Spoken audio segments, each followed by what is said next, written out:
Hi, I'm Megan. Welcome to Greenwood Grown. I'm a gardener in Oregon, in the Willamette Valley, and I'm also an herbalist.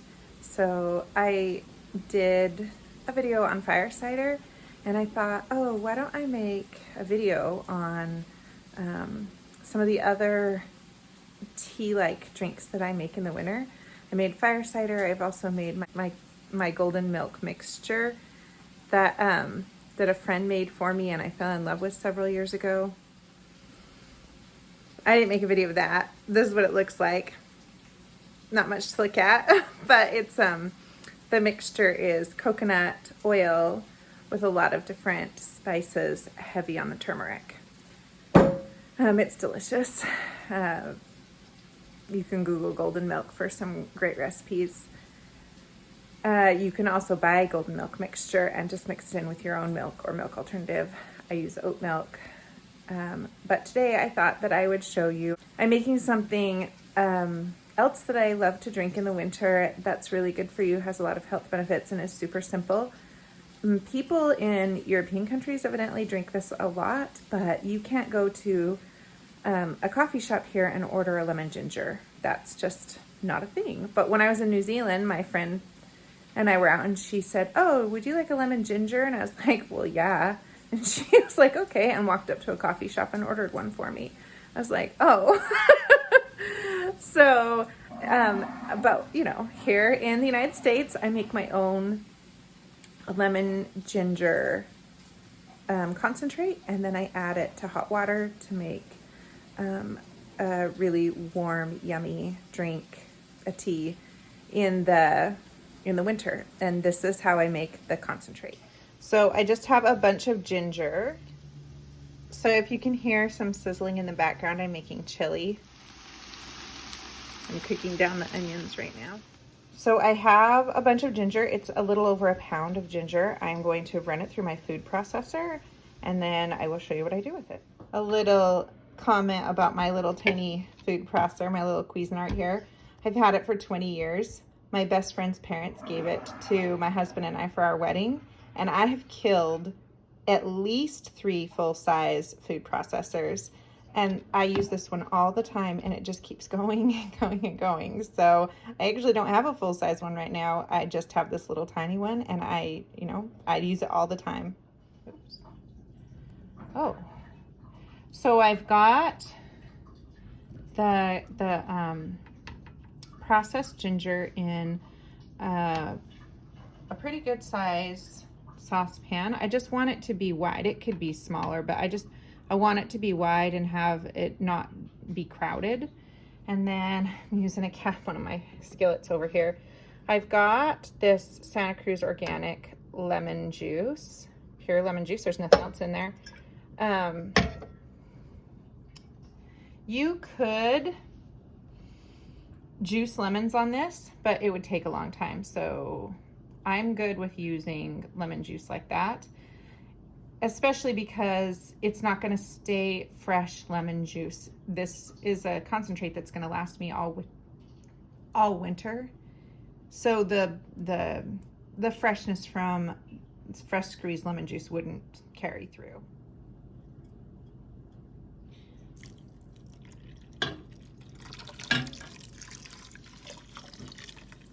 I'm just going to add the lemon juice to this. And I think I want a little bit more lemon juice than this. It's sort of like I don't have an exact ratio that I use.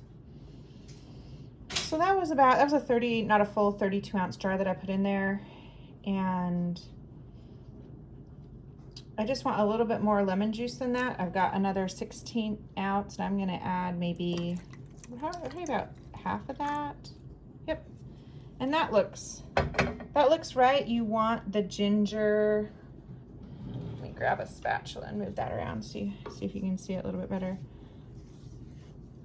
To be covered and kind of loosely floating in there. That maybe could even take a little bit more. That'd be okay. But I think I'm actually going to add the last bit of that lemon juice. So I'll have added,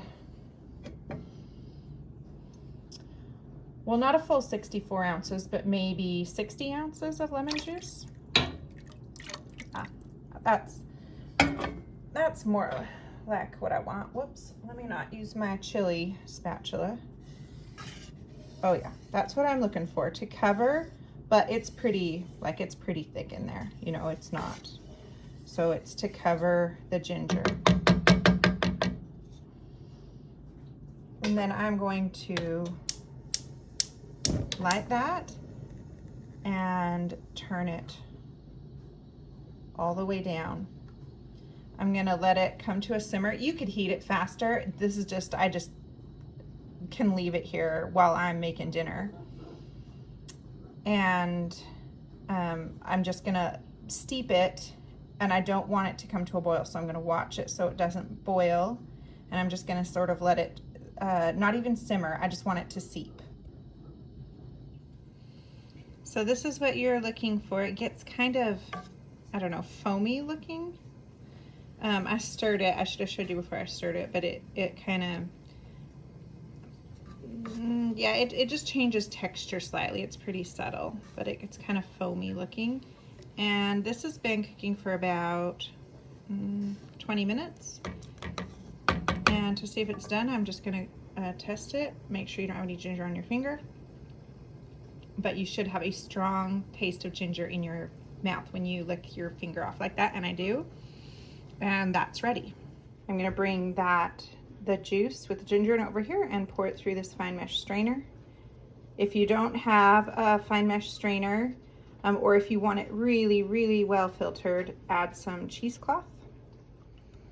So my mixture won't all fit in that strainer, so and it's pretty thick, so I just dump about half of it in there, and then I'm gonna let it sit there for a while and drain. So this is now ready to use in the way that I use it. This is how I store it. I will put it in a glass container and store it in my fridge. And I will show you how I make it at the end of the video. But I did want to come over here and show you, this is the ground ginger that has been steeped in the lemon. And normally I would just feed this to my chickens, but this time I thought I might dehydrate it and see what it is like as a powder. So I'm gonna try that this time. Okay, when I am wanting a cup of this, I go ahead and take about a tablespoon of honey. This is to taste, but oftentimes this is made with honey in the mixture, and just like my fire cider, I don't like the honey added into the main mixture. I want to add it to taste per the person who's drinking its preference. I get that honey dissolved in there, and then, oh, how am I gonna do this? Hey, John, here, you come pour 2 tablespoons of this lemon ginger in here for me. Okay, get a kid to hold a camera. Put in 2 tablespoons of this and stir it up. And that's it. That's how I make my lemon ginger concentration. It will stay in my fridge, and that much will last me through the winter between how often I drink it and sharing it as tea with friends. I did want to point out that you might want to play with your ratio of honey to the concentrate. And this is not an 8-ounce mug. I like my mugs to be oversized, so you might need less per your taste. So just but a ratio for me of sweetness to the lemon ginger is like 1 to 2. I don't like it very sweet, and so you might find that a 1-to-1 ratio might be better for you if you like it very sweet or sweeter. This really isn't very sweet. I think we talked about that. Anyway, I hope that was interesting, useful. It's so enjoyable, such a warming, delicious thing to drink to help get us through the winter until it's time to garden again. And here's the chili that I made while I was making the lemon ginger concentrate. It really is something that you can make while you're making dinner and doing other things in your kitchen. All right, I'll talk to you next time. Bye.